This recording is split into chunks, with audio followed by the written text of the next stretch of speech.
You are now live on Channel 8 and YouTube. Thank you. Good evening, everybody.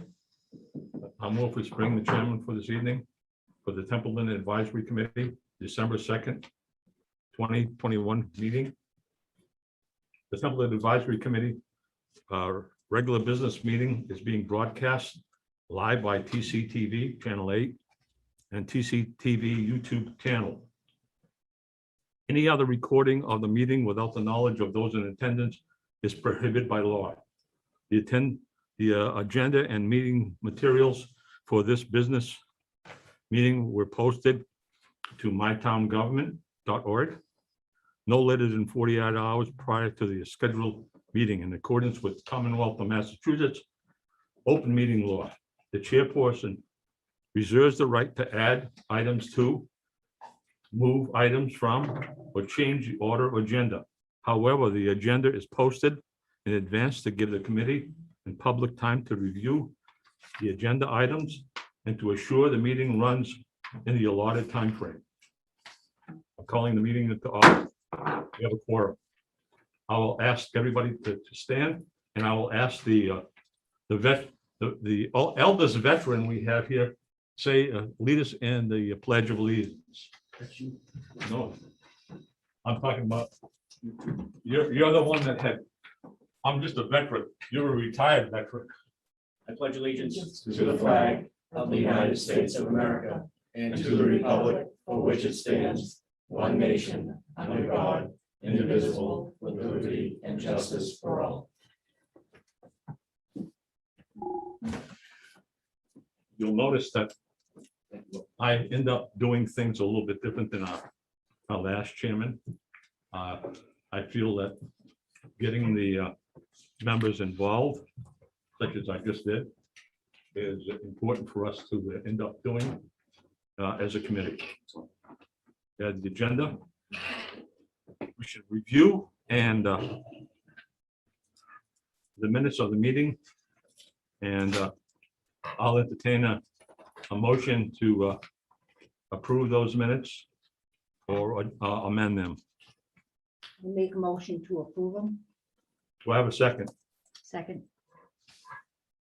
We have a motion by Ms. Bartolomeo, a second by Ms. Hansa to approve the minutes as written. Do I have any feedback on these? Any comments?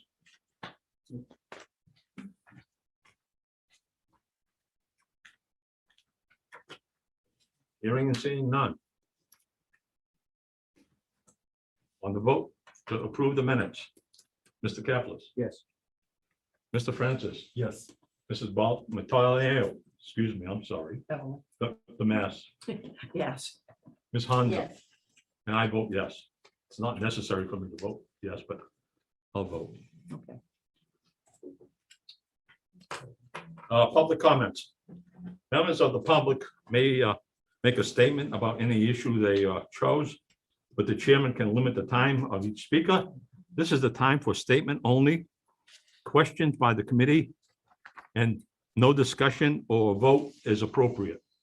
Do we have anybody that wants to take and end up speaking at this time in the public area? Good evening.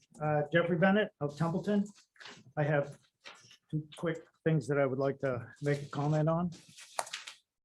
One, I was looking at the advisory committee webpage on the Templeton Town website, and I was reading your policy on reserve fund transfers.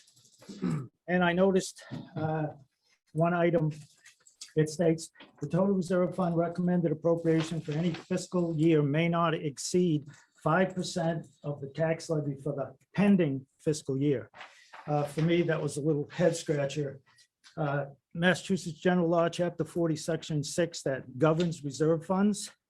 It says in part, the town may at an annual special town meeting appropriate transfer sums not exceeding in the aggregate 5% of the levy of the fiscal year preceding the fiscal year for which the fund to be known as the reserve fund is established. Division of Local Services. Piece on reserve funds. It says the same thing, the annual cumulative reserve fund balance cannot exceed 5% of the prior year property tax levy in a town. I looked at Arlington, Mass. Finance Committee. One of their reports, a member is Alan Tosti. He is a longtime member of that committee. He is one of the editors of the 2021 ATFC handbook. They also state the reserve fund composed of an appropriation of not more than 5% of the tax levy for the preceding year. And in fact, in your ATFC handbook, the latest one that's out, it also states 5% for the preceding year. To me, a pending is the year approaching, coming up, intended for the reserve fund, like annual town meeting of 2022 would be for the pending fiscal year of fiscal 23. Right. It may be a play on words, but I think it's kind of confusing. And where so many and the law states preceding, I think the policy should mirror the law as a matter of information for the residents as a standing committee of town meeting. My first comment. My second one is the advisory committee budget. I looked at the BVA and I looked at the advisory committee supplies from budget books from fiscal 19, 20, 21, and 22. And although in a couple of fiscal years, 19 and 20, the committee requested a different amount. The final amount posted and shown on all the BVAs for those fiscal years for supplies is $250 per year. So the amount did not change as far as what made it to the town budget. And also under advisory committee employee support, I looked at the 4 fiscal years of 19, 20, 21, and 22. In 19 and 20, there were a couple of different amounts.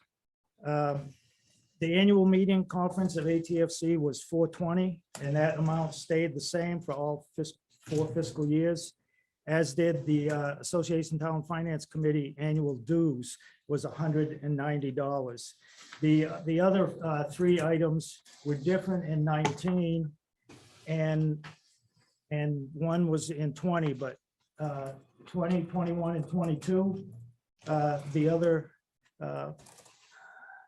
4 items, the budget was all the same. And I mention this because I see on the agenda tonight is a question of the highway having one of their categories. It seems like a majority of the amounts are equal. And I just want to point out that they're not the only ones doing that. And perhaps either advisory is following the highway's lead in trying to keep the budget stable and in line, or vice versa. I don't know which is which, but I know supplies and stuff, they increase, cost rate, but this committee requested the same budget number for 4 fiscal years, the same as the highway department done. Again, not every single item, but the majority of them, just like the highway, was the same. And I just wanted to point that out to the people and this committee. So thank you for your time. Thank you, Mr. Bennett. I can only make a comment that I can't speak for the past chairpersons on the things that you brought up. But so noted. When we get to the budget, we can end up discussing that even more. Under correspondence. On November 18th, from Holly Young, the printing of the advisory committee recommendations for fall town meeting.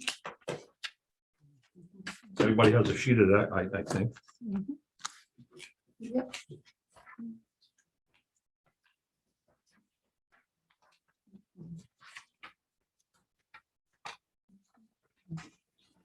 I won't read the email, but everybody's got the account.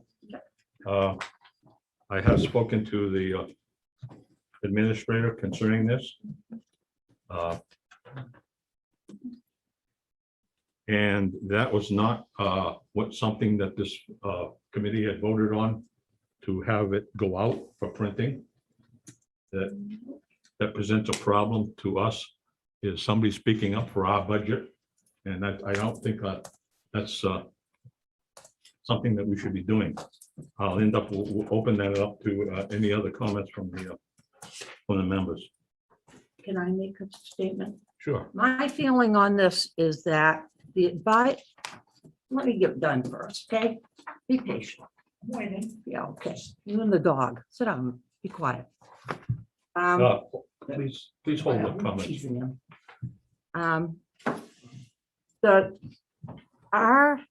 Our contribution to the town meeting is something that is more or less required. This expense should not be ours. It is a town expense. As part of the town meeting, I don't ever, in all the years that I've been on and attended town meeting as an advisory board member, ever remember the board paying to have printing done. So, yeah, or we never paid to have it done, period, whether it was done here or done on the outside. And I didn't vote for this, and I would vote no. Let me just say this. I brought that up to the administrator. This is, And he ended up indicating that this was the first year that the printing had gone out. I did see his response back to us concerning that. The past chairman did say, and I spoke to him about this before he ended up putting the email out. I indicated to him that we end up usually give it to the administration to print. Nothing about, and I said it was generally printed in-house and not going out. Is the comment, or like the comment that I made was basically that they were printed in-house versus going out. And doesn't matter where it was printed. It's not, it's part of the town duty to provide for town meeting. Yep. Not, we contributed the information. That's all we need to contribute. any other comments? Yes, I have a question. Isn't this expense part of the office supplies? That would be my question. But this is not typical. This is not typical. This is like, That's above and beyond.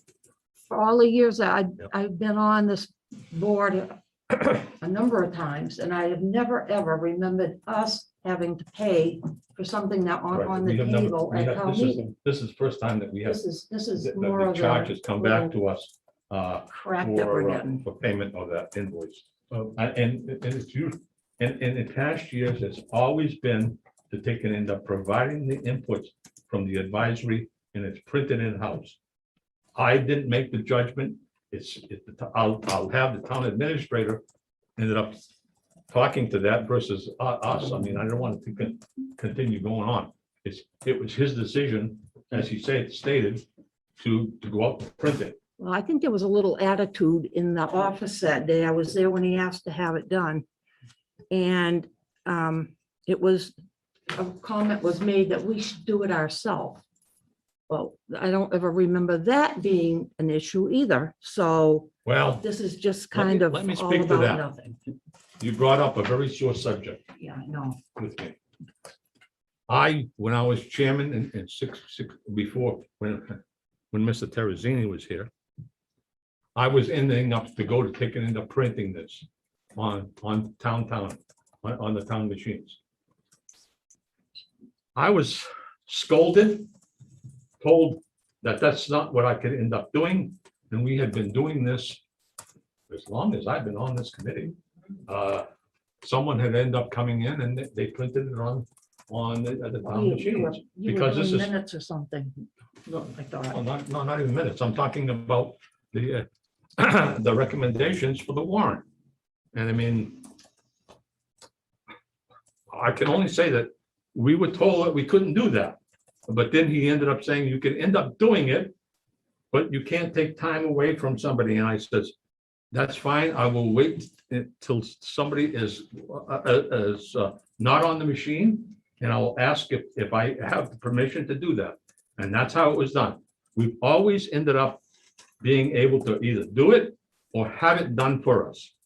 The past chairman for this committee since 2017 included Mr. Bennett, Mr. Curry, Mr. DeJoy, and our last one is Mr. Smith, that they can end up doing that.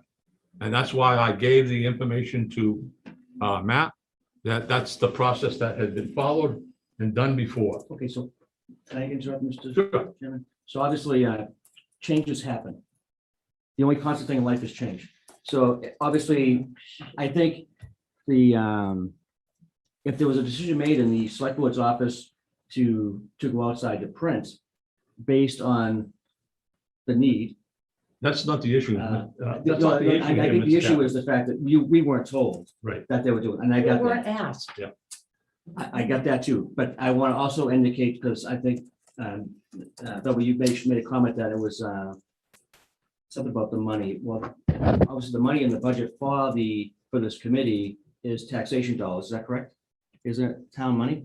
Yeah. Okay, so it's town money to begin with. So if it comes out of this budget or it comes out of somebody else's budget, still town, it's still my tax dollars. The whole issue here, Mr. Caplis, is being asked to take it, end up having it done on the outside and taking money or asking us to take money out of our budget for something that we didn't vote on. That's the issue. Okay, I got you now. Okay. That's the whole issue. And I'll let the administrator talk to the question as to what his thinking was. And I already told him that I was not happy with us getting this per se without us actually voting on it. I would prefer to, if he had chosen to do that, for us to have voted on it prior to this going out to printing. Okay, I can speak here now. Yes, I'm sorry. No, it's all right. You had a dialogue before I was able to kind of provide some insight here. So what happened was we printed up our voter's guide and we went to Staples to get our voter's guide printed up. Then our office received, and we got the email from the chairman requesting for us to print up for distribution at the fall town meeting, the recommendations from the advisory committee, which was a 17-page document. So for efficiency purposes, I instructed my executive assistant to do what we did with the voter's guide and to send that out to Staples as well to get printed. So basically we have I received a request, I fulfilled that request with the chair. I sent it out. I didn't follow up with saying, hey, do you mind if we send this to Staples? Me thinking the sense of, well, we had the voter's guide printed at Staples, so we'll get the 17-page recommendations printed up at Staples as well. So we could get that ready for the fall town meeting so the residents could see. So what happened was we got a bill. I had my executive assistant forward you that bill. We printed them up. We had it ready for the fall town meeting. So I guess the decision here tonight is, what do we do with the bill? Does it come out of the advisory account? Does it come out of my supplies or my account with the select board's office? How many pages was that? Voter's guide? The voter's guide, I don't know. No, that was the recommendation. Recommendations. The recommendations, I mean. Oh, the recommendations, the PowerPoint. There's 17 pages. Right. That could be a two-sided. My comments when I talked to the administrator on Monday was that from a standpoint from finance, and I look at this cost-wise also, to me, it's cheaper to take and end up having the intern end up doing the printing for the amount that was printed than to go out. The cost per copy was cheaper, even including the hours. I ended up doing a little math on that. So I ended up saying that was another issue that I was concerned about.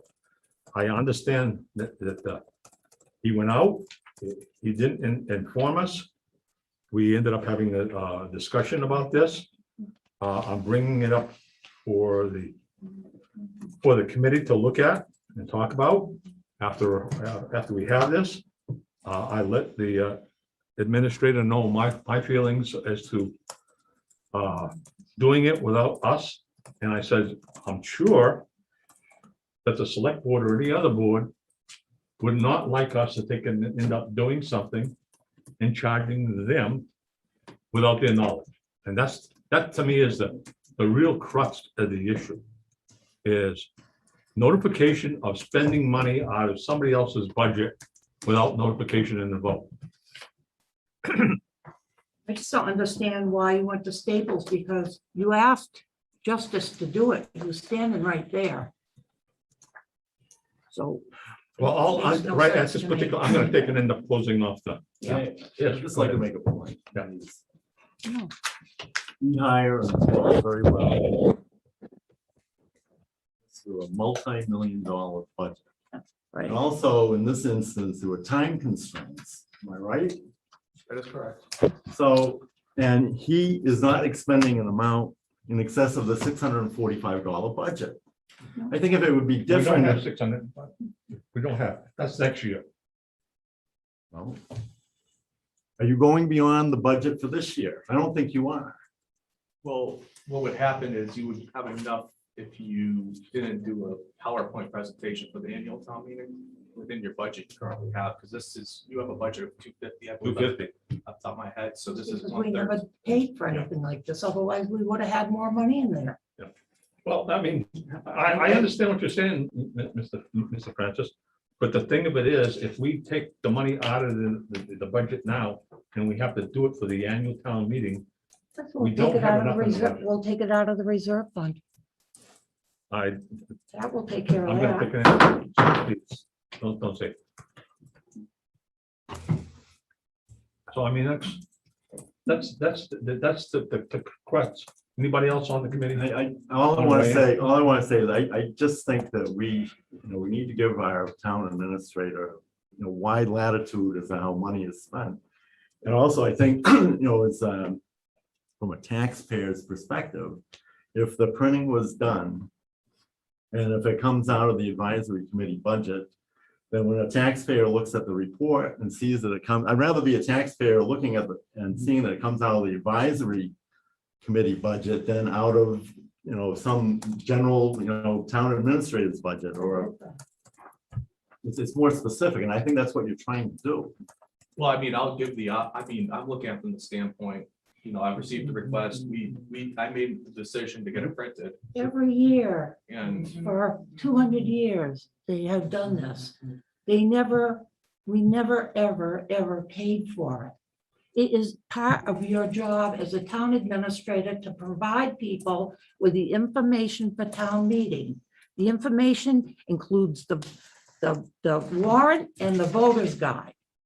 We provide the information. How you do that is up to you. Send him all the way to Gardner and back to do 17 pages and you save money? I don't think so. Anybody else? Yes, Mr. Bennett. Bullshit. I would just point out that there is a town bylaw, chapter 22, section 6, that says it is the responsibility of the advisory committee, after due consideration of subject matter on such articles, report thereunto town meeting in writing. That's what And we did. that's That's what we why, did. That's what we I did. believe it was in 2008 when I was on the committee that was it 17 or 18 that we put money in the budget to print the booklet out. 17. It was in the budget. And there's been $250 in supplies for 4 fiscal years, and it has gone unspent. And if this committee does not wish to, it come out of their budget, then just reduce that budget Fine. and add more to the selectman's office and have it printed out in-house or outside. But 17 pages, 2 years, 18 and 19, I printed the committee's recommendations at home. No, you didn't. Yes, I did. No, you didn't. You were on for 16 and 17, because I was on the board. So you want to know the times that you were on? When you tell lies, Mr. Bennett, I get I pissed. was not on the advisory committee in 2019. You got off. I was on in 2019. You got off the advisory May. committee in May. And the election is after the annual town meeting. And I was on in 2018 as the chairman, and I printed the recommendations at home. I printed 250 of them, and I picked up over 100 of them left over, because not that many people. So you came. printed them at home, but you put Yes. money in the budget, and that was your recommendation. I'm gonna take it, end up stopping right there and ask for us to take it, end up taking the vote. I don't want to get into the semantics here, No. because I just have seen too much on social media banging this committee. Can I make a motion to have the $113.49 paid out of the budget of the advisory committee? Second. We have a motion and a second. Any more discussion? Hearing none. Mr. Caplis? Yes. Yes. I didn't say that yet. Mr. Francis? Yes. Mrs. Hansa? Yes. Mrs. Bartolomeo? No. And I vote no also. The motion passes. I did have the warrant ready for us that they can end up doing it. It was at the whim of the committee.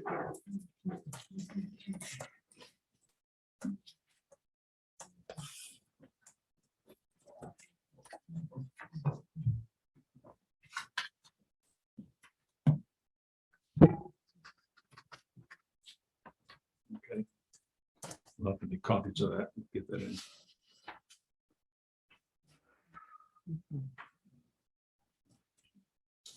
Under old business, report for the Capital Improvement Committee, Mrs. Bartolomeo. I don't have anything to report.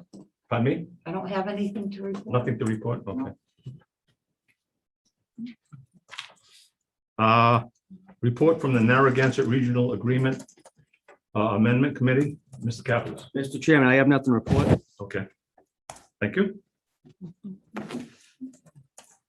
On the new business, we have the October EVA. And we have Miss, and I'm going to take an end up not pronouncing her name correctly. I'm going to say Kelly. Is there any questions on that?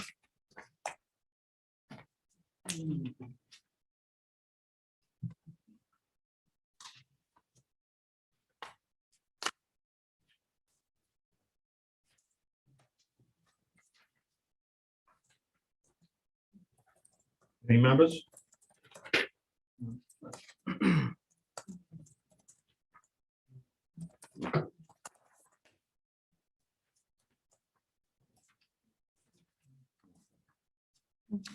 Nothing? No? Anybody? I mean, I don't have anything, Kelly, because myself and the chairman at the last meeting spelled out stuff, and it doesn't pay for me to go over the same thing. So I'm sorry. I thought maybe some of the members would have questions, and I'm sorry we wasted your time. It's only one thing I could ask you, Kelly. Do you have any idea why they're taking MS4 and street sign replacement out of free cash or out of the capital budget when it should be in the highway budget? It's a yearly expense, or at least the MS4 should be. Can't hear you, honey. You're on mute, I think. As far as the MS4, you would have to ask Adam. That's something that they've chosen to keep separate. I know that part of it is because as the project evolves, there's different segments that have to be done. And so, like, let's say a part of the segment from 2019 isn't completed yet, but they've moved on in the project to something for 2020. So they need to have money in that 2019 account to be able to still complete that project. I mean, I think that's the purpose for that, because it's not all spent, so the $20,000 for 2019, it may take 3 different years for that to all be spent by the time all the processes take place. So I think that's how it's kind of like the reval for the assessors. It's something that you have to pay parts of it every year. You don't really pay it all at once. So I think that's for the MS4. Now, as far as the street signs, that I couldn't tell you. I don't know why they don't just put that as part of the budget. even MS4 shouldn't be, it seems to me that should be in his budget, not a capital expense. Just curious, that's all. Yeah, and I think it's because of it goes over several years for that project. It's not something that, okay, for now, we're in fiscal 22 and all the money is going to be paid out in fiscal 22. That's not the case of how that works. So there might be some bills for the fiscal 22 work that's not paid until fiscal 23 or occasionally even fiscal 24. It just depends because there's no set time limit on the MS4 project. And Kelly, that money just rolls over every year, correct? Until it's Yes, spent? until it's used. Any other questions for the account? No, thank you. Thank you, Kelly. Okay, you guys have a great night. You too. Thanks, Kelly. Bye. Item 7B is the 23 advisory budget level fund inputs. And let me speak to the fact that past chairman had kept this since 17 with no changes. I can't speak to that. The request from the administrator was to take a level fund at the level of 52,700 for the entire advisory. And I'll go down this. The first one was the Association of Town Finance Annual Meeting, $360 for 6 members. Regional meetings, 5 members and 150. Association dues, 190. Transportation mileage was 100. And we put money in for 2 people to go to the, I put money in for 2 people to go to the MMA meeting in January. That was kept up at a much higher level by the past chairman, starting in late 17.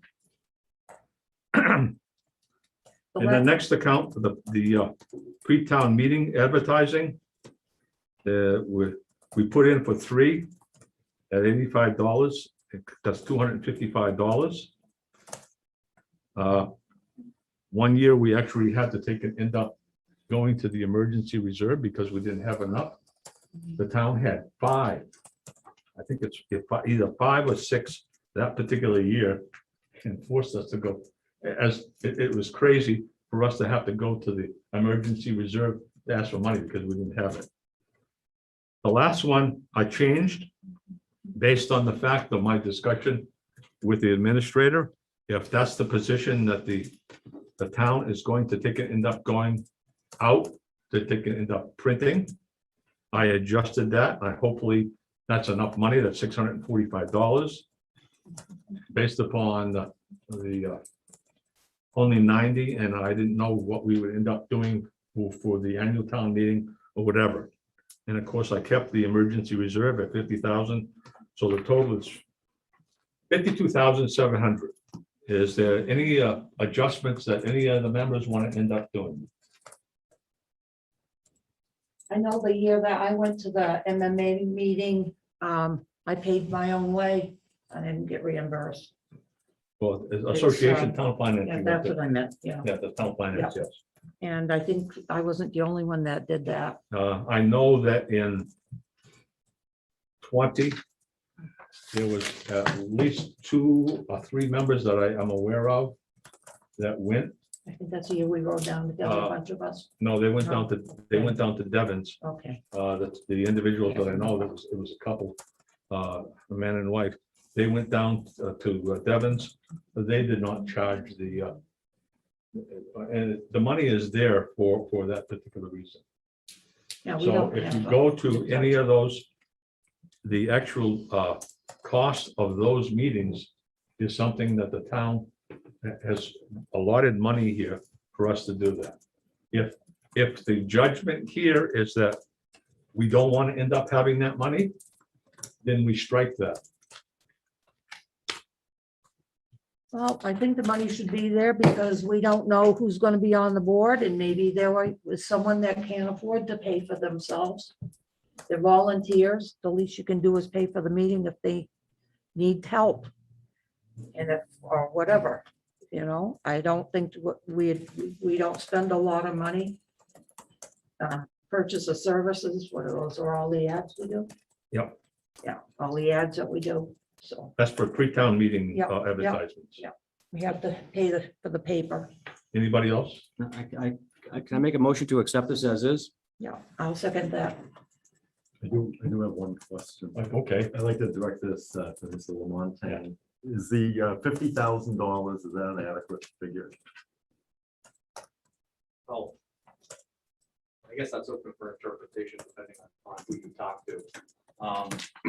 But I think because we're level funding and with the year we're going into with our budget, I think it would be appropriate to proceed in that fashion.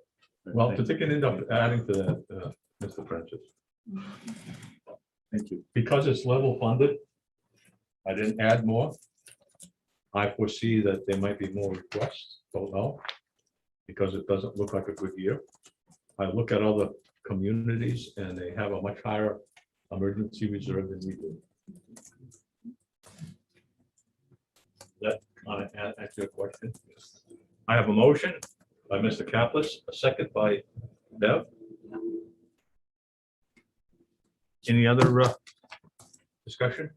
Yeah, I think that $50,000, you may be cutting your throat because according to my math man, we spent $330,000 in free cash at the fall town meeting for capital. They got a budget of $190,000. That means that we will have spent $520,000 of the total $567,352 in working capital. That leaves you $614,704. Out of that, you got to place $567,352 into stabilization with $212,352 remaining for the annual town meeting.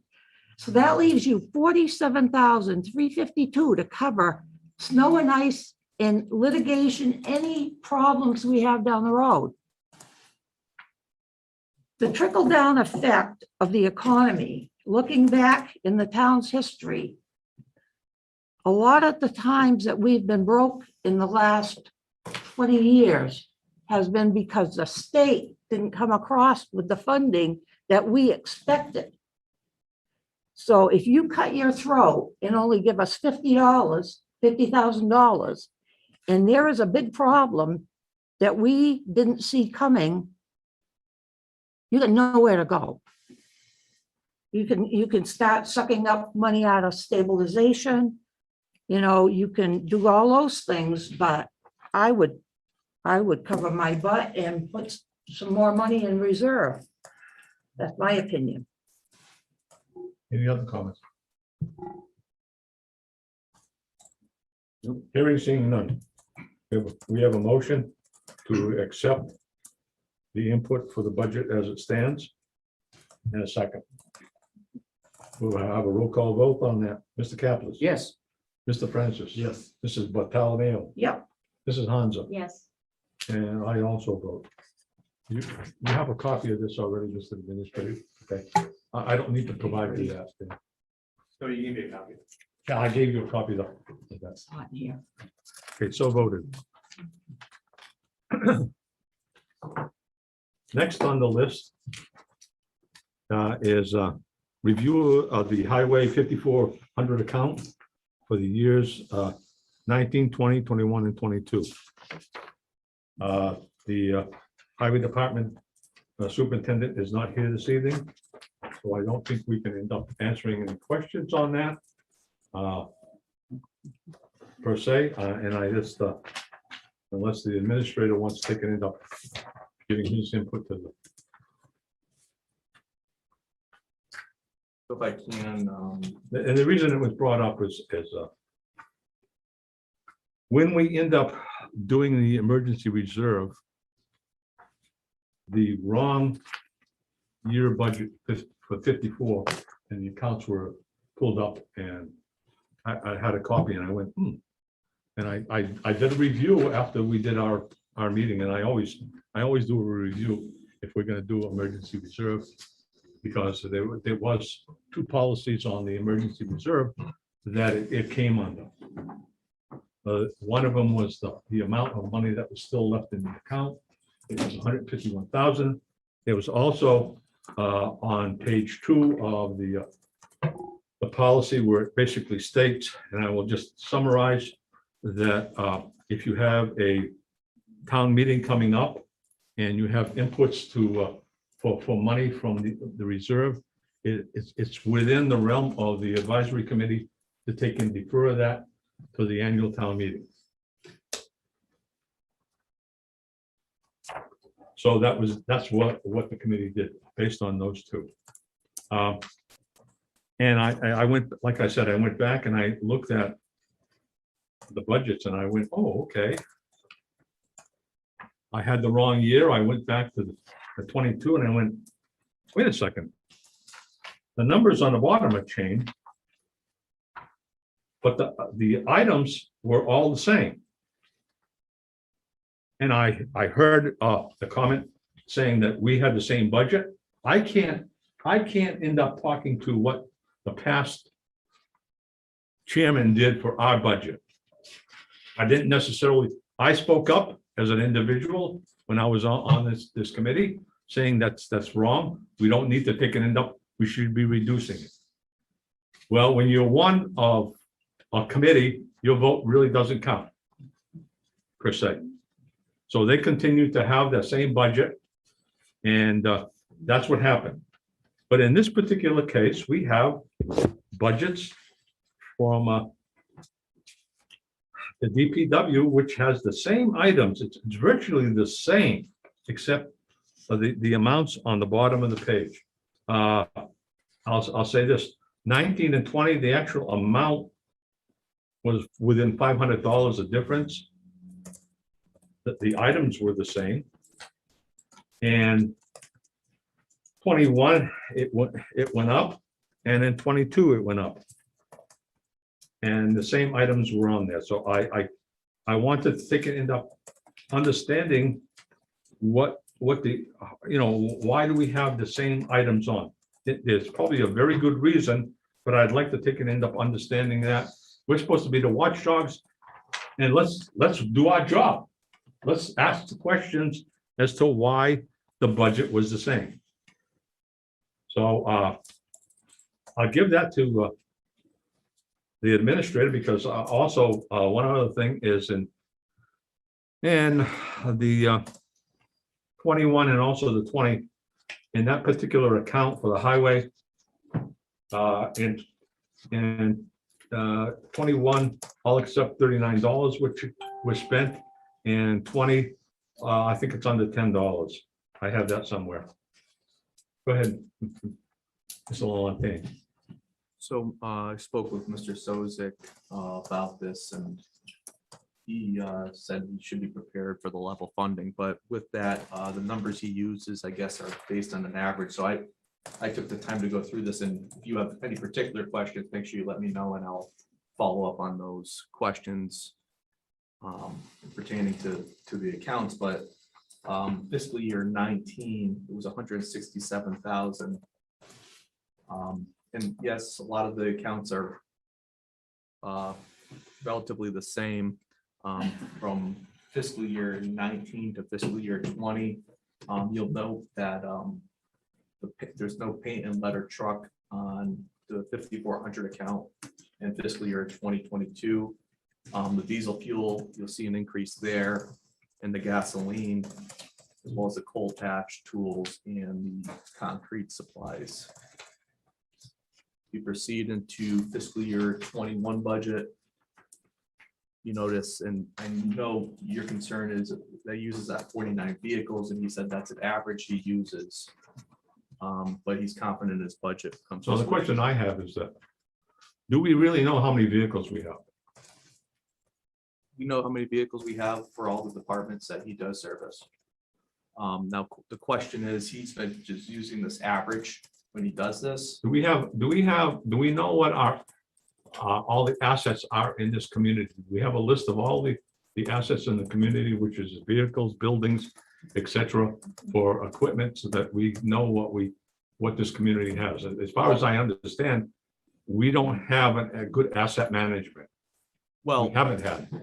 for all the insured vehicles, obviously we have all those listed and everything. Now, granted, if there's a vehicle that needs to go off to auction that's not registered, that may not be on the list. Well, the reason I'm concerned about this, okay, from a standpoint of being on the committee, is that in past years, we didn't have a good handle on this. We had vehicles that were said to have, but they were gone. They were scrapped or whatever happened to them. And not having a good asset accountability, it concerns us, because this committee has talked about asset management from 13 or 14. It's been brought up. Ignored. That is an ongoing, but any registered vehicles or insured vehicles, we have a capital asset list for those. Granted, there's still other areas where inventory of our roadways and everything else of other capital assets, something that's an ongoing matter. So proceeding into the fiscal year 2021, from 2020, you'll see that the diesel fuel and the gasoline went up there, the coal patch, the repairs and maintenance dropped, and then a new item was added, the diesel exhaust fluid, the DEF, onto that for a total of 170,000. Then proceeding from fiscal year 2021, highway supplies to fiscal year 2022, you had an increase in the tires, but I can understand where you see a lot of numbers looking relatively the same. But there have been adjustments throughout the years. I could talk with Mr. Sozik and have him give a. If I go Yes. look for paperwork where he bought 17 batteries 2 years in a row, am I gonna find it? I would have to have a breakdown of that. I can't answer that question. That's what I'm We have to asking. have the accountant actually go in. Yeah, that's what I'm saying. If I ask her, And she I come up with looked at, that. I looked at the amount of batteries and the year's life, and I did some research.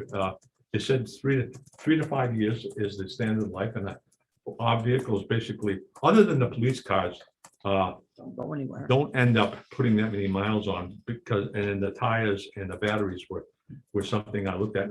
And one of the things that I really stood out as far as the batteries is that are we scrapping at 3 years, or are we doing a performance test, the same thing as you can get at AAA or any service place on your battery?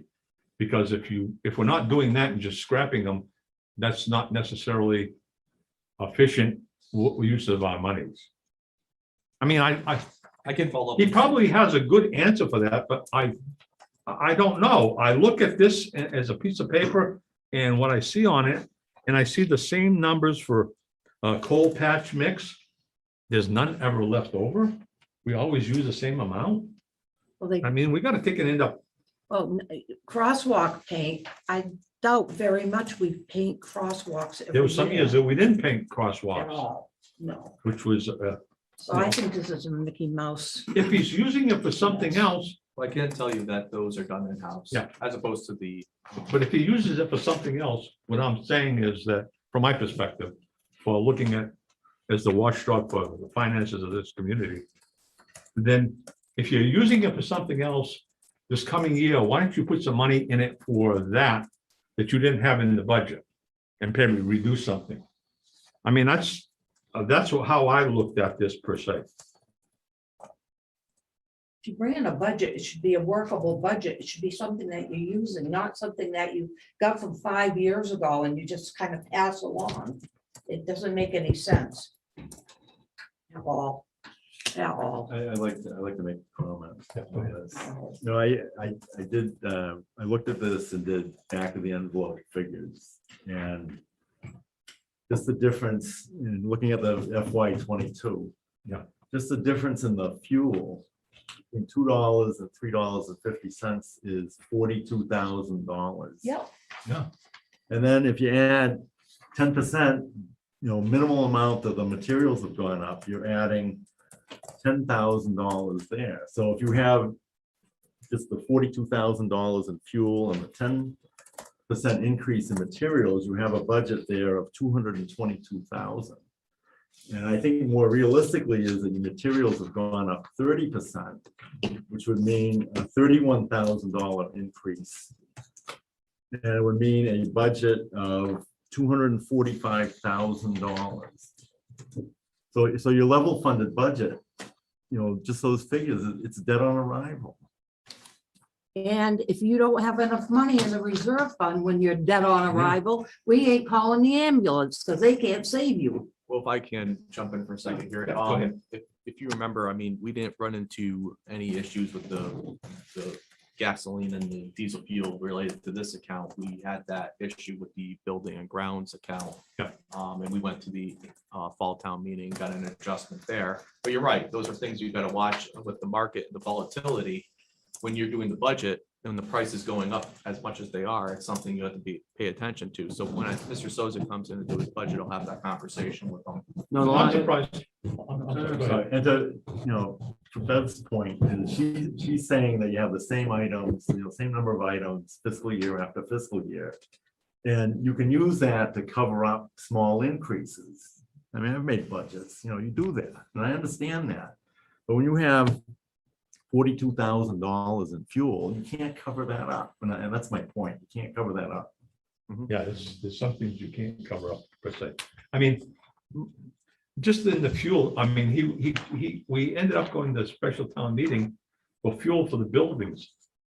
And even at that time, gasoline prices were way up there. We should have been coming back for fuel here for diesel fuel and gasoline.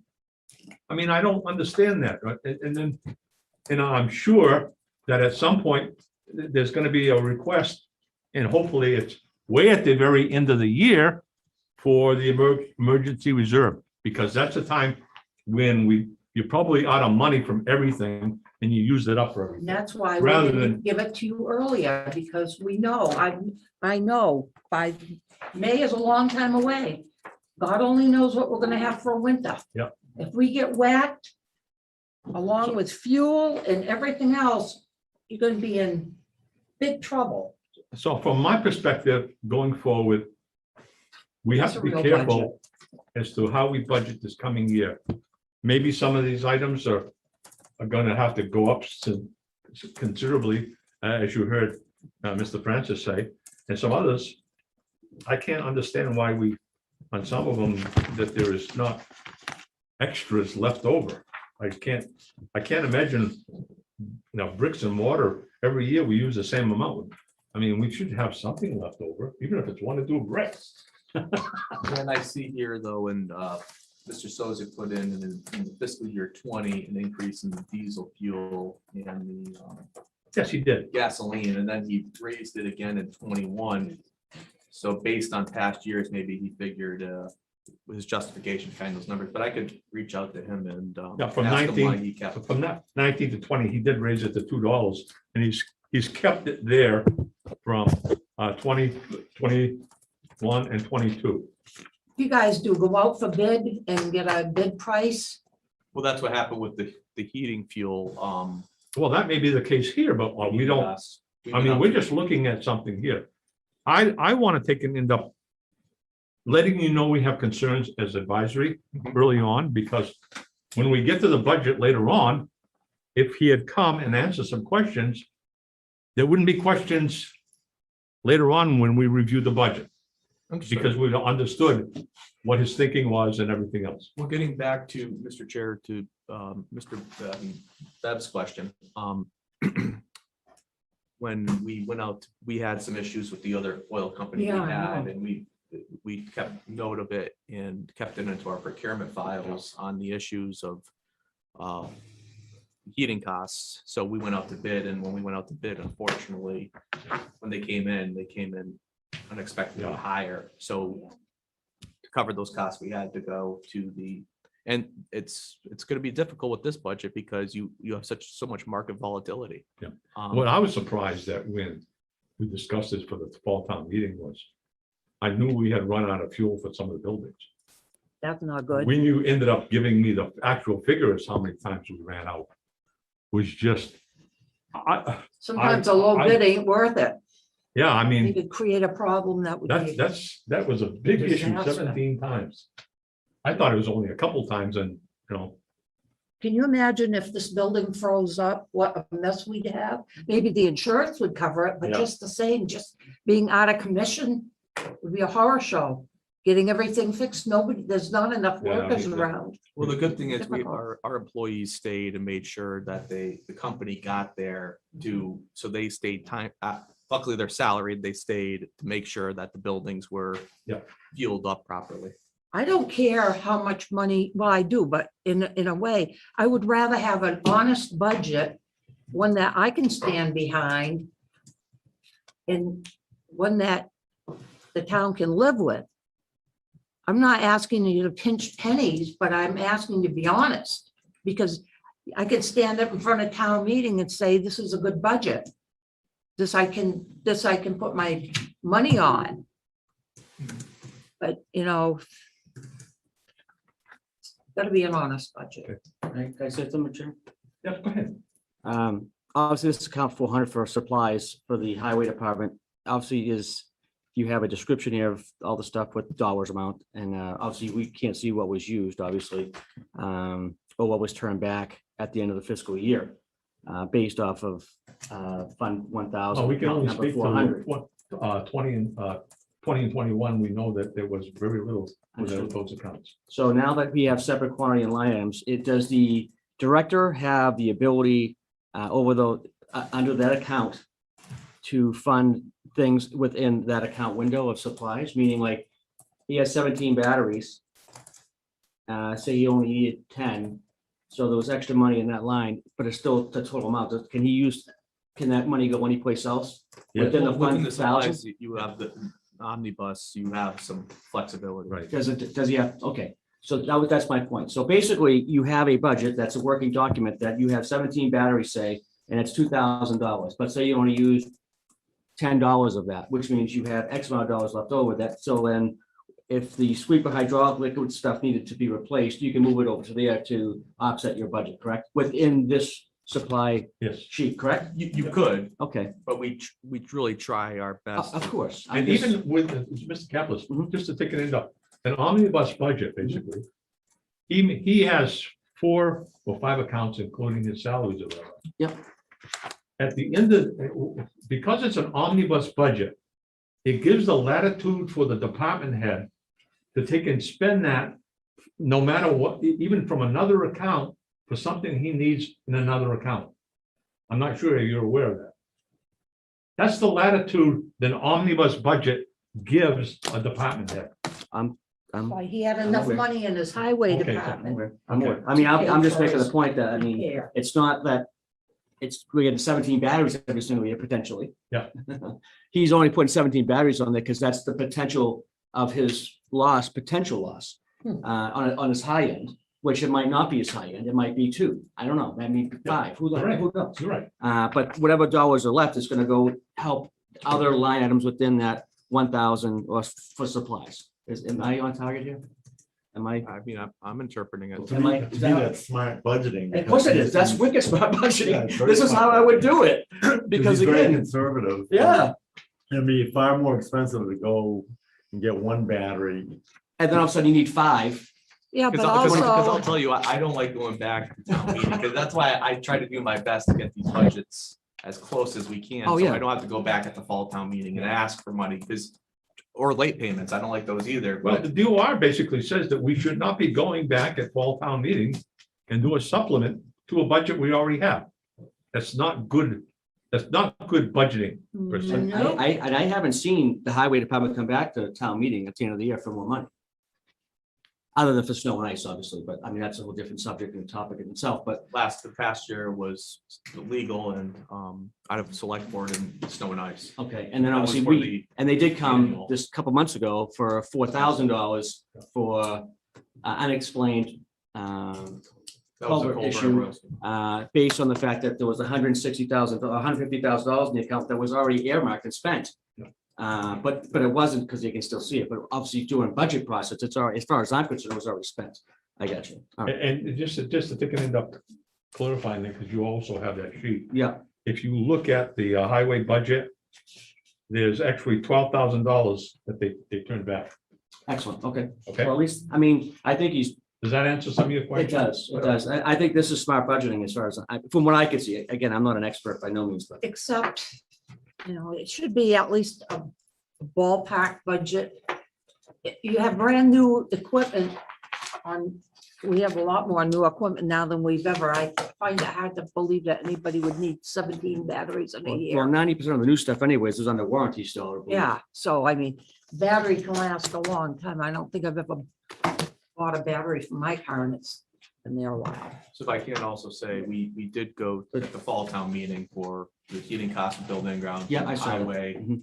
with those, whether it was the Baker Lane extension, to take care of that was unanticipated. Like the That was the culvert. work of Right. Mr. Bennett, figuring out that part of the town road didn't get completed. Right. So we had to take care of that. Then we had the Royalston Road and then the other highway to finish the line paintings. But that Because was the all- quote came up higher than we anticipated. Right.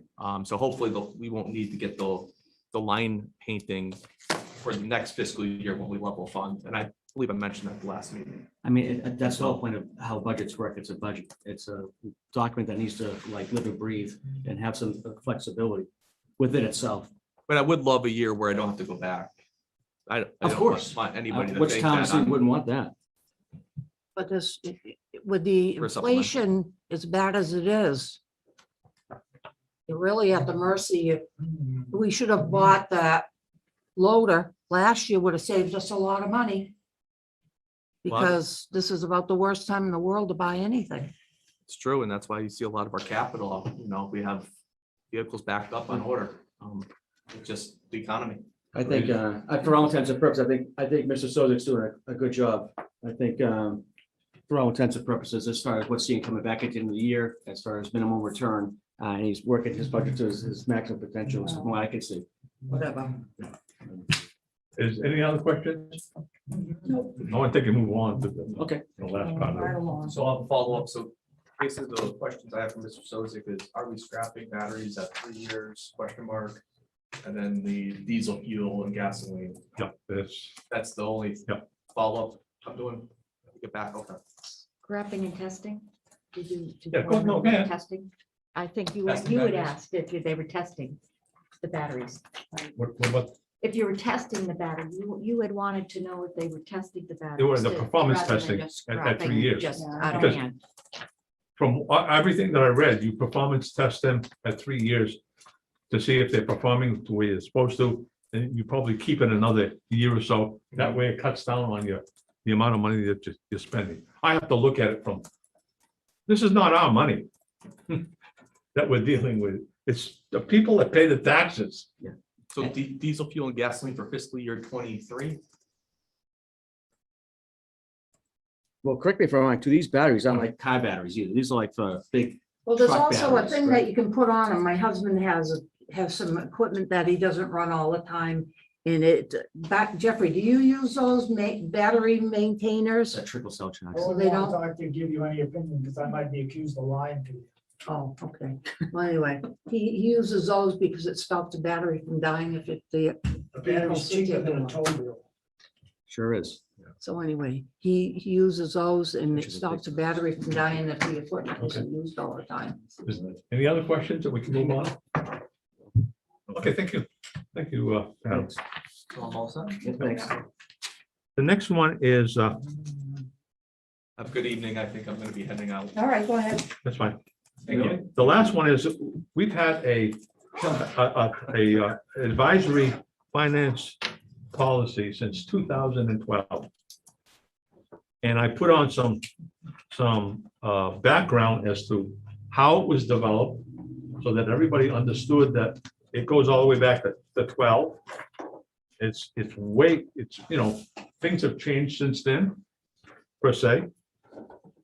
And we ended up, at that particular time, I gave some background as to the actually advisory committee looking at recommendations as well as financial policy at one meeting. Then the document was that the advisory committee voted on the recommendations and goals to present to the selectmen as well as the policy. And the policy was submitted to the selectmen at that time.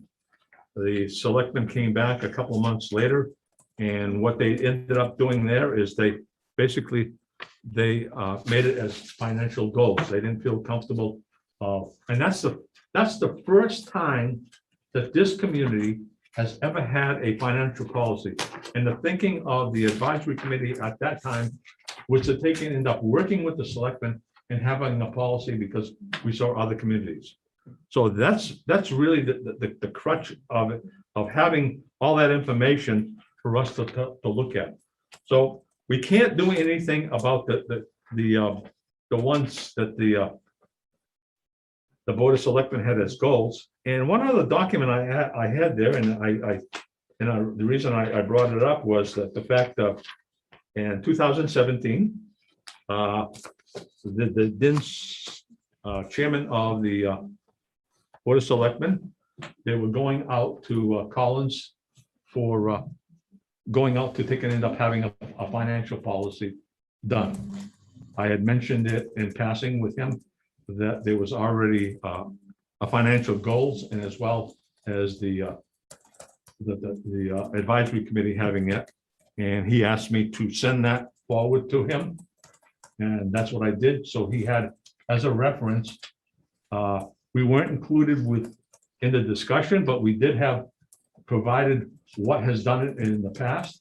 I don't know if they took, and it doesn't appear that they took stuff there, but that's where the committee provided information to the select board and through their chairman. I mean, if you want, you can speak to it, but I don't think we need to. It was provided. What would you like to know? We provided it to you. I don't know what it was done. Well, first and foremost, you're right. We did go out to Collins, but the taxpayers didn't pay for Collins. It was a grant that we received to utilize Collins to come with the Massachusetts. And Please, no comments. so utilizing the grant, to utilize Collins, it's UMass to come up and help us. And these were used in the room. These were pulled in the room. And we did use, not the percentages per se, based on what you guys, as far as the advisory committee at that time was looking at, but as far as, the percentages going into the emergency fund, the stabilization fund, how the budget policies are working, how the revenue is formed. I mean, we did look at all these things in order to make the town's fiscal, how the town made its policies based on utilization of the Collins Institute. Yeah, we basically did a very, so it was readable by somebody. We didn't get into a lot of verbiage because we thought that it should be presented to the community to say, all right, this is a policy that we should try to end up adhering to. In 2012, there were some difficulties to get there. We understood that, but if you don't have a policy, you can't strive to get it. No, and obviously, and as you know, from 2012 till 2016, there was nothing but issues in this community, to say the least. I mean, actually, no policies. There was no money in any coffers. There was we were almost in receivership. The state was knocking on the door. I wouldn't say that. Oh, I would. I I would. was in the meeting. Bad they didn't do it. No, they didn't do it because The DOR came in and we weren't in receivership. no, we weren't in receivership. They were knocking on the door. We had nothing. We had almost $500,000 potentially. We didn't do our job. That's- as a community. Yep. You're absolutely right. You're absolutely right. Yep. I'm not gonna disagree with you. But Actually, I mean, going back to 2000, There were years that we, like I said, the state did not give us any money. That was a big problem we had. We had issues all along the way. And we're gonna end up in the same hole because the failure of the select board to follow the damn policy. Can we get back to the financial policy that the advisory ran? Absolutely. What I want to do is clear this up tonight. What do you want to, I don't want to end up having us go to another meeting and having the discussion on that. I see this as, we have an old policy. We have probably 3 or 4 different avenues we can address, how we can address this.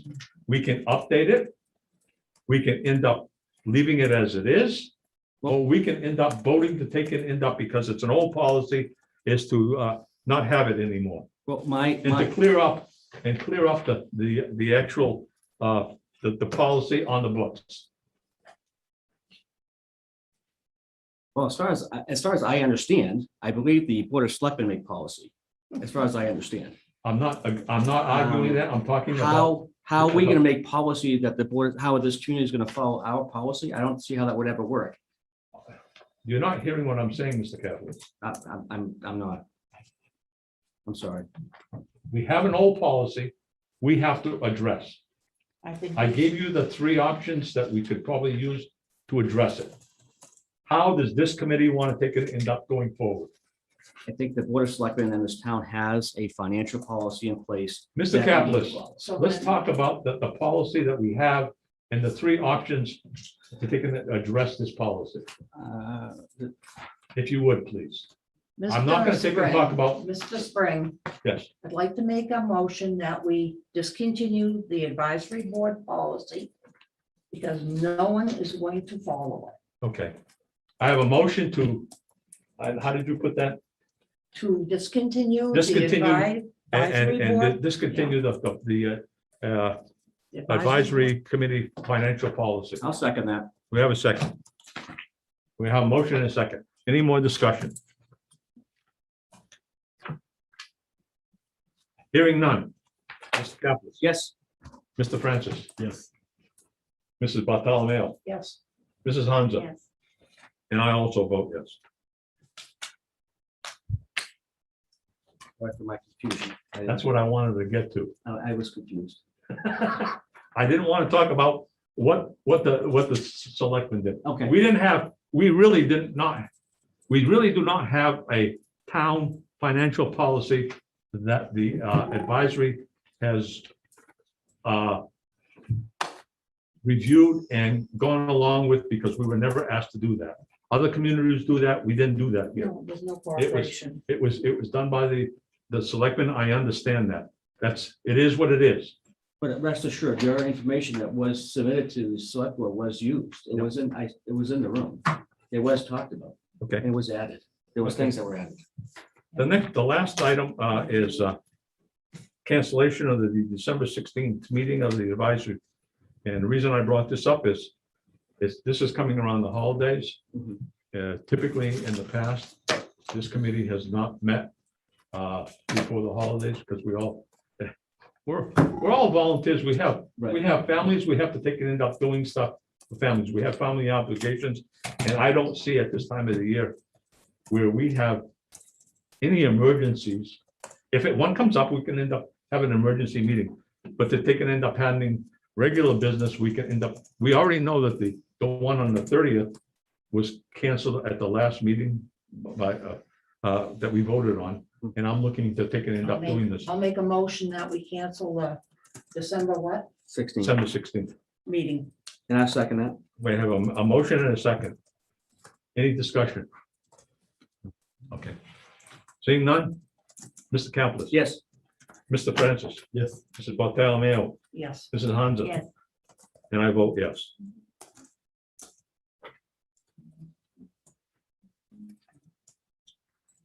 Okay,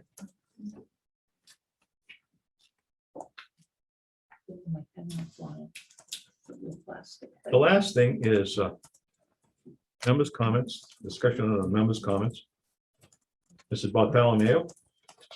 I am very, very disappointed that the Board of Selectmen has decided to not follow Colin's recommendations. The reason the town has always had financial problems is their failure to plan and budget. And it looks like we're back to the path of least resistance. That's it. Okay. Next one, Mr. Caplis. I think it was a good meeting, positive, good reinforcement, good communication. I think the under-breath talk needs to cease and desist, though. That needs to stop. Don't worry about it. The under-breath talk needs to stop. Mm. What do you mean the underbreath? The comments from other members needs Oh, to stop. okay. I'm sorry, because it's. That's okay. With my hearing aids, I don't always catch what you're saying. Yeah. So I may end up asking you to repeat a couple times. No worries. No worries. Mr. Francis. Yes, I'd like to bring up the fact that the state is holding approximately $5 billion in ARPA money. And it was the subject of a critical article in the Worcester Telegram by former Worcester Mayor Mariano. Mhm. And it was also a major Boston TV station ran a piece on it. And what jumped out to me was the Boston television station that ran the piece.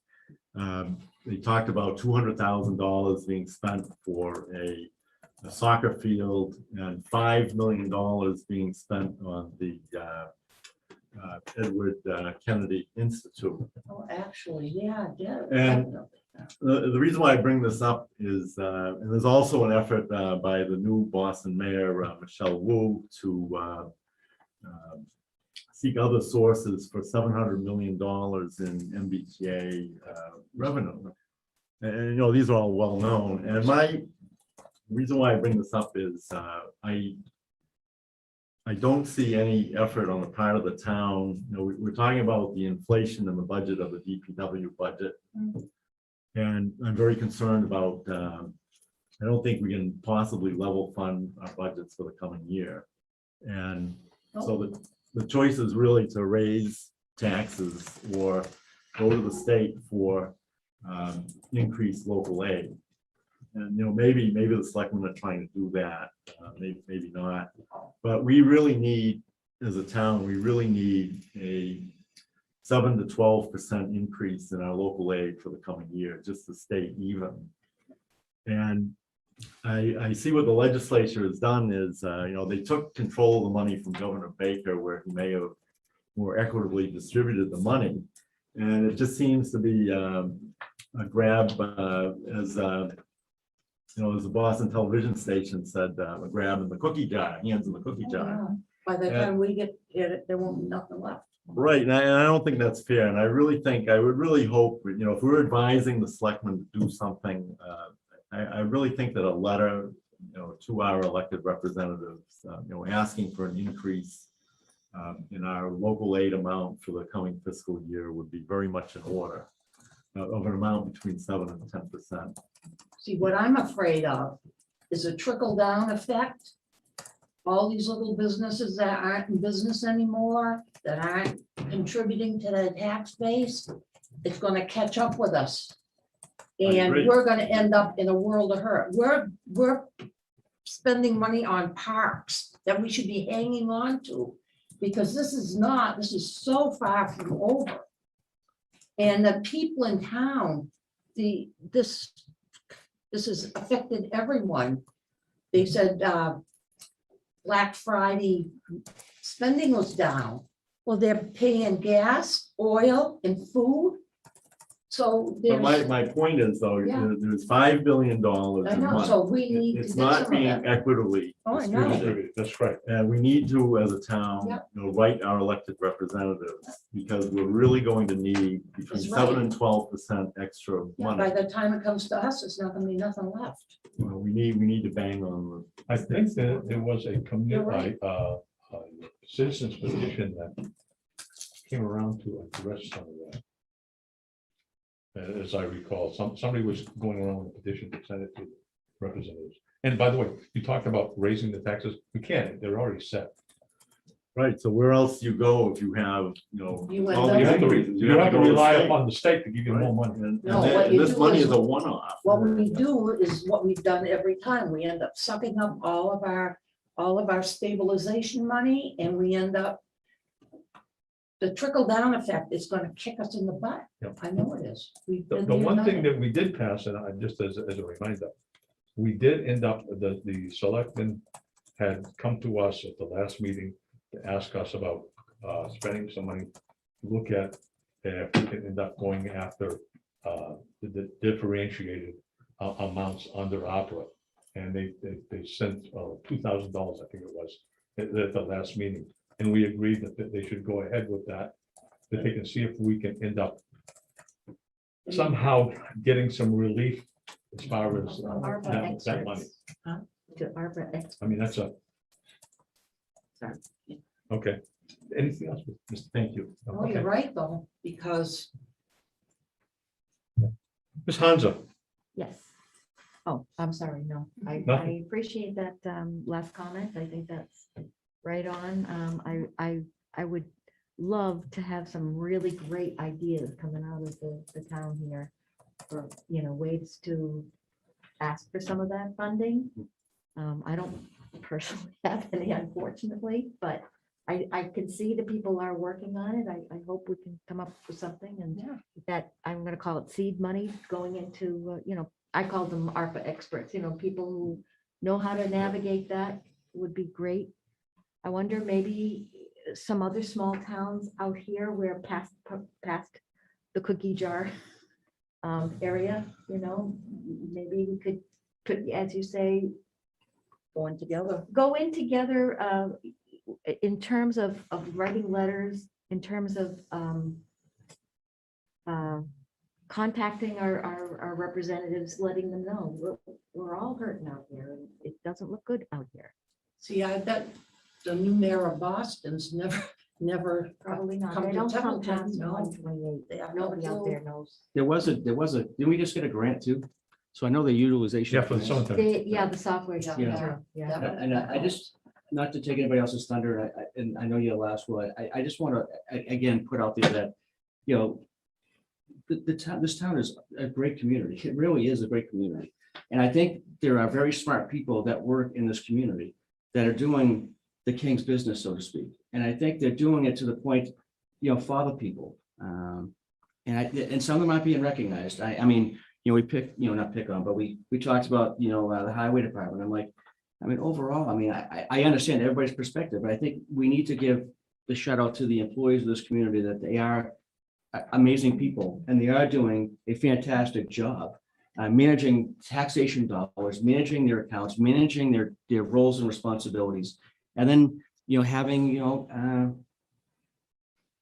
all come together. I think it's really coming together. This town has never been in the position that it's been in now in a long time. And I think that needs to be known. Thank you. It's all downhill. The last is myself comments. I was going to end up going on a positive note. But just before the meeting, I was handed something from social media that got me quite upset. And I'll admit that I was very upset, especially by the comments made by the individual. I also watched the select board meeting. And it was said that there was 13 communities that had a bylaw that allowed the advisory committee to end up appointing. And there was a lot of discussion about our particular bylaw. I will reiterate again, there's approximately 30, and I might have missed some. I will go through them. I didn't at the fall town meeting. Maynard, Milton, Munson, Montague, Millis, Maynard, Littleton, Ipswich, Norwood, Buckland, Brookfield, Bolton, Blackstone, Clinton, Rutland, Sharon, Sudbury, Swansea, Dennis, Doughton, Drake, Foxborough, Hanover, Holbrook, Townsend, Orange, Beckett, Berlin, Carver, and Edgartown. That's more than 13. I think The gentleman misquoted. He didn't do his homework. There were some things that upset me that he said about that. And I wanted to take and end up really doing positive, and that really between the fact that in social media, this committee keeps getting banged. That upsets me. That upsets me greatly, because some of the things that this committee has passed, individuals on the Board of Selectmen were here when those policies were passed, and they agreed at that particular time. That they can end up taking and banging us is not the right thing to take and end up getting people to take and end up wanting to take and end up coming on as volunteers to this committee. Two people that I talked to, at least one of them got back to me and said, there's no way I'm going to get on your committee because I see on social media, all you ever do is get banged. If you do something, it's wrong. If you don't do something, it's wrong. And they actually talk about individuals. Enough said on that. I want to talk about the positive stuff.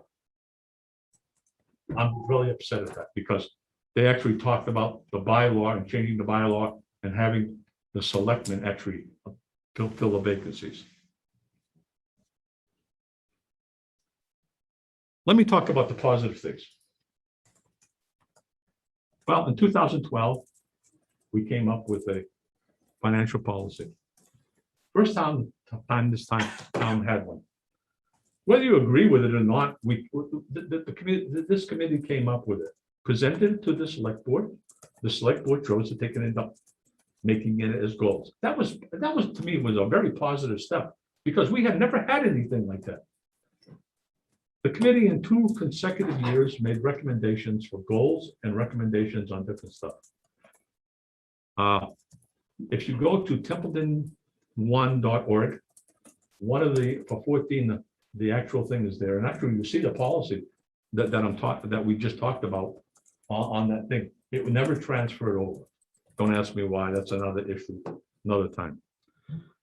Those recommendations went out, and for the most part, I don't think they were instituted by the selectmen because there's still things that have not gone forward, and I'm not going to go into the long list.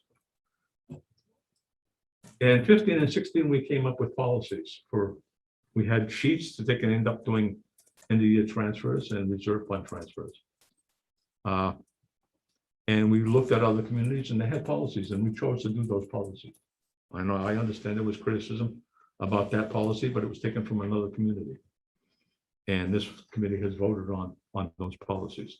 That's another part, to me, it was another very positive thing for us to end up doing is putting something in place.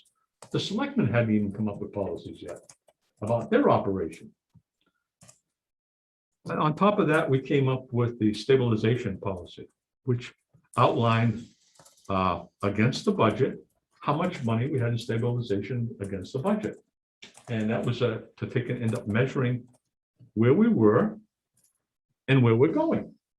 Do we have a ways to go? And we do. It showed us that.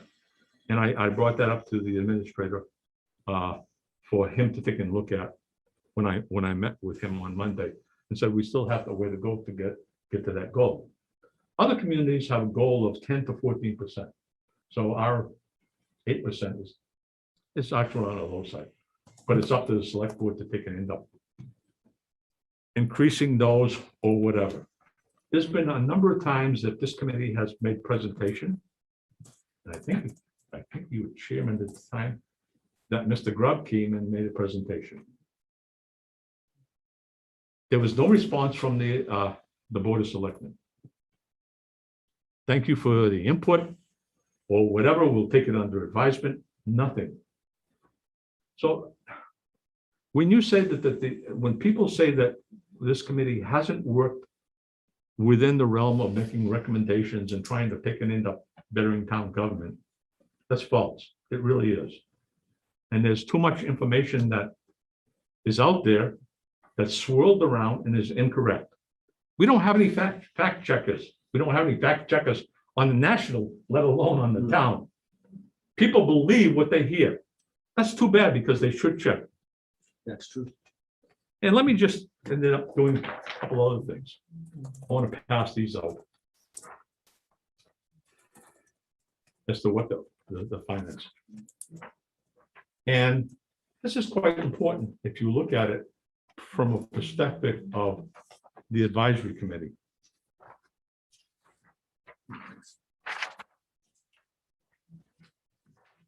This actually came from the advisory handbook. Some of you may or may not have seen that. Yep. It basically says that the association has received many calls involving the duties and powers of the finance committee.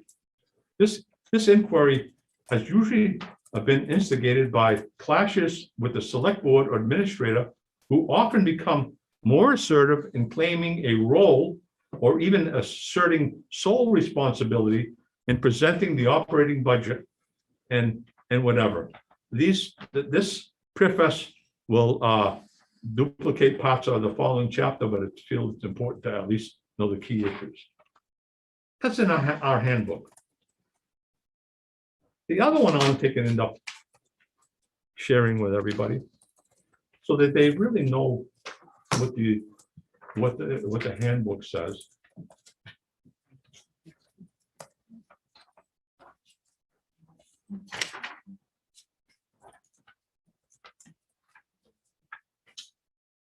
Is without the finance committee independent review, the town meeting would be at a severe handicap in voting on financial matters when all the recommendations are coming from one source.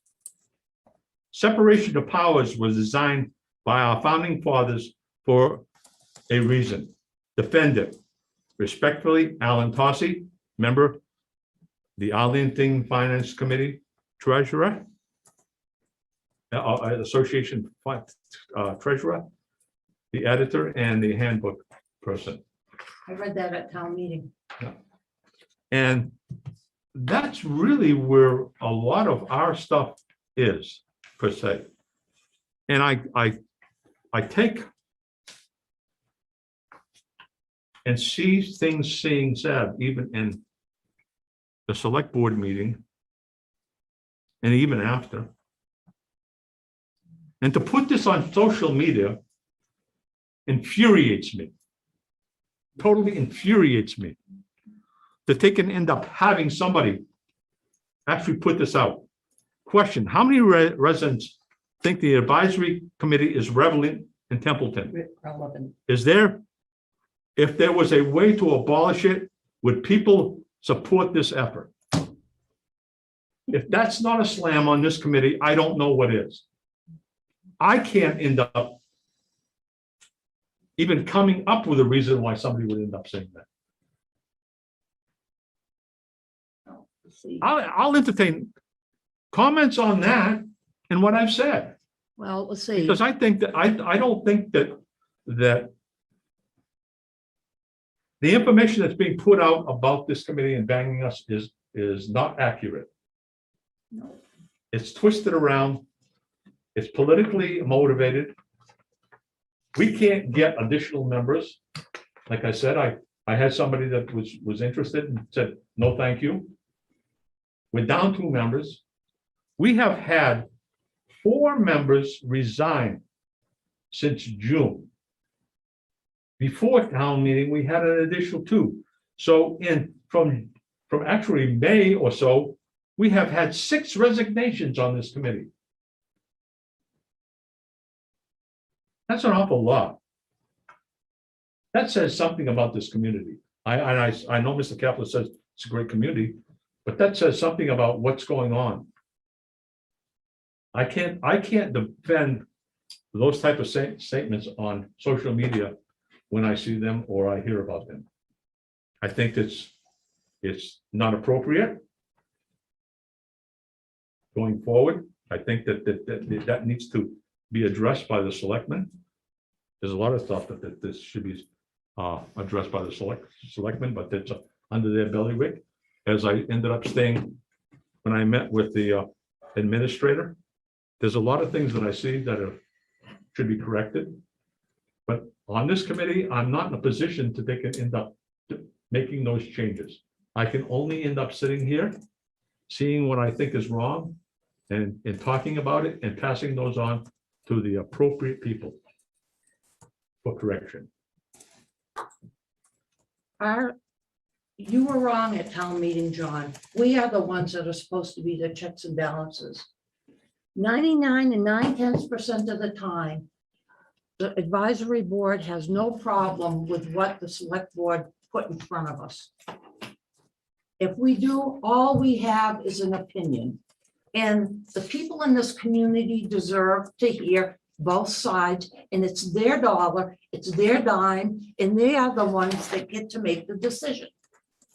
If I'm gonna stay here and be a bobblehead and say yes to everything the select board does, I'm not doing my job.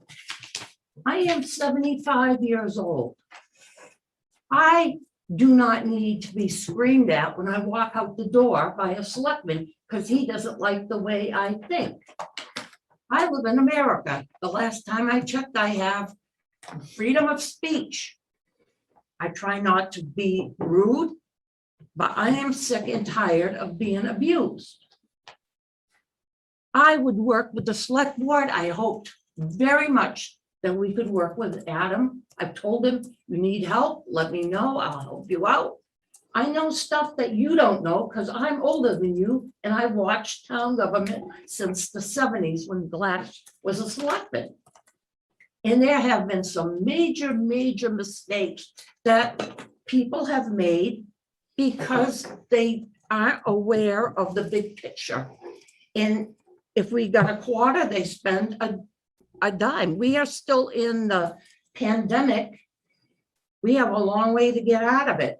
We needed to follow Collins, what they have said. This is our policy. Follow this and you will be okay. The last thing we need to do in the world is we're just getting out of that hole we were in. We don't need to get back in it.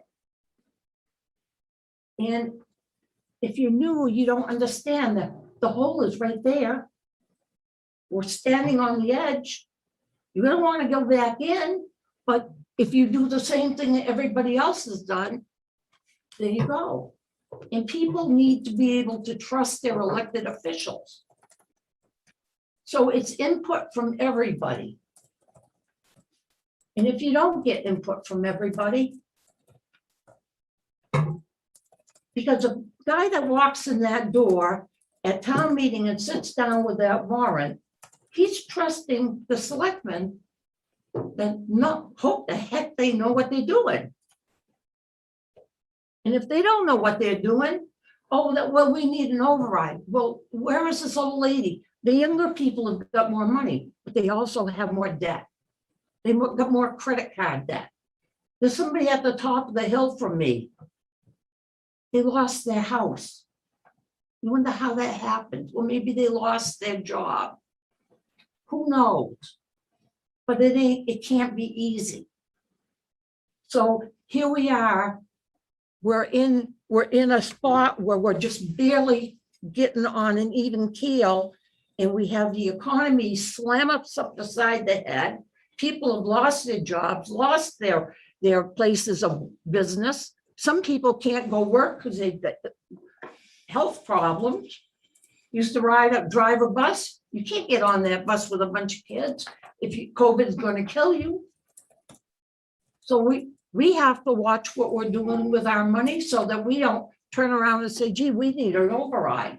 Because where in the hell are they going to get the money? That was talked about at selectmen's Where are they meeting going to get about the having money? overrides. You This town, know?